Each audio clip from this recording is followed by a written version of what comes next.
Saroja, welcome. ಗೌಡ್ರಿ, ನನ್ನ ಮನೆಯನ್ನ ಬಿಟ್ಟು ನಾನೀಗ ನಿಮ್ಮ ಮನೆಗೆ ಬಂದಿದ್ದಾಯ್ತಲ್ಲ, ಅಂದಹಾಗೆ ಈ ಮನೆಯಲ್ಲಿ ಬೇರೆ ಯಾರು ಇಲ್ಲ ತಾನೆ? ಇದ್ದಾರೆ ಸರೋಜಾ, ಇದ್ದಾರೆ. ನನ್ನ ತಂಗಿ ಹಾಗೂ ನನ್ನ ಗುಮಸ್ತ ಶೆಟ್ಟಿ ಮಾತ್ರ ಇದ್ದಾರೆ. ಶೆಟ್ಟಿ, ಲೇ ತಿರ್ಶೆಟ್ಟಿ,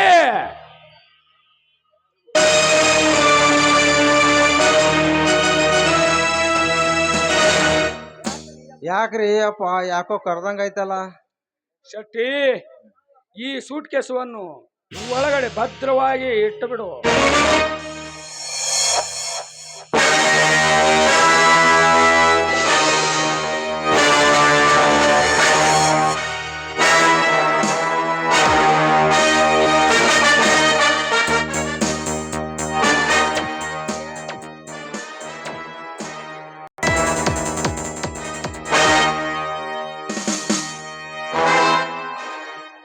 ಅಪ್ಪ, ಅಂತೂ ಹೊಡೆದು ಬಿಟ್ರಿ ಇಲ್ಲಿ ಚಾನ್ಸ.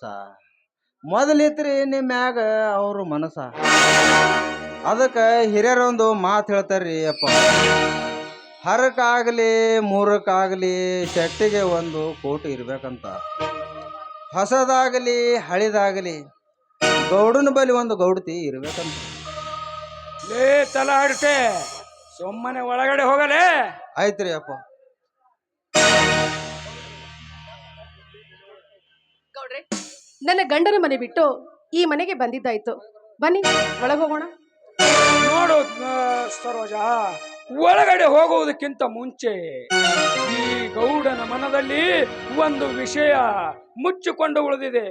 ಅದನ್ನು ಹೇಳುವೆ, ಸ್ವಲ್ಪ ಗಮನ ಕೊಟ್ಟು ಕೇಳು. ಹೇಳಿ ಗೌಡ್ರೆ, ಅದೇನು ಅಂತ.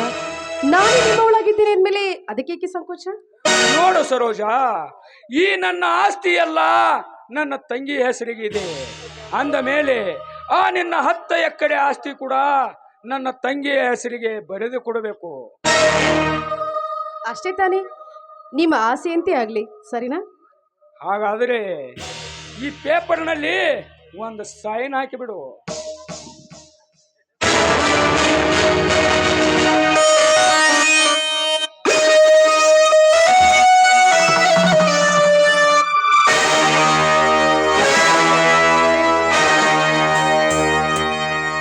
ಸುವರ್ಣ, ಸುವರ್ಣ,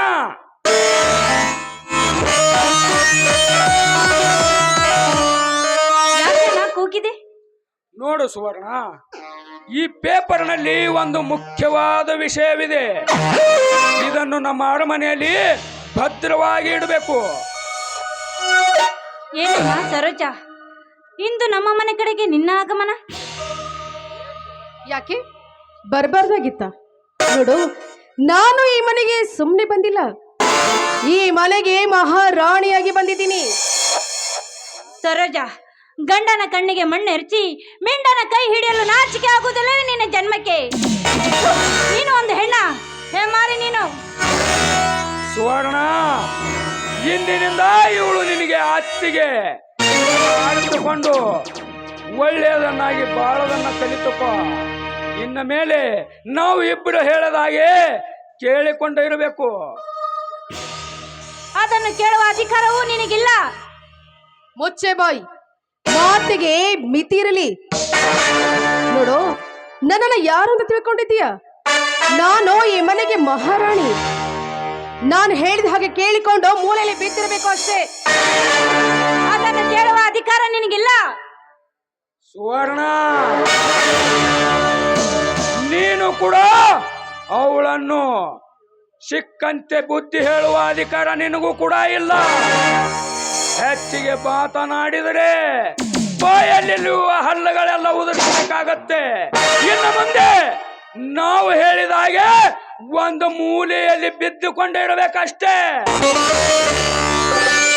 ಓಹೋ, ಇವರಿಗೆ ಕಾಮದ ಹೆಚ್ಚಾಗಿ ಇವರಿಗೆ ಬುದ್ಧಿ ಕಲಿಸಬೇಕಾದ್ರೆ ಇವರ ಆಸ್ತಿ ಎಲ್ಲ ನನ್ನ ಹೆಸರಿಗೆ ಬರೆದುಕೊಂಡು ಆ ಗಜೇಂದ್ರನಿಂದ ತಾಳಿ ಕಟ್ಟಿಸಿಕೊಳ್ಳಲೇಬೇಕು. ಸರಿ ಅಣ್ಣ, ಇನ್ನು ಮೇಲೆ ನೀವು ಹೇಳಿದ ಹಾಗೆ ನಾನು ಕೇಳುತ್ತೇನೆ. ನಾನೇನು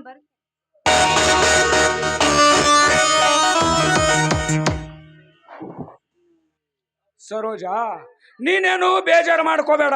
ನನ್ನ ತಂಗಿ ಇನ್ನು ಚಿಕ್ಕವಳು.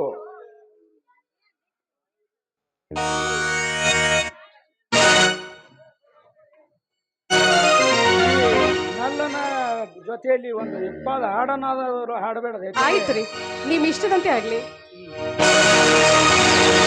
ಮಹರ್ಘ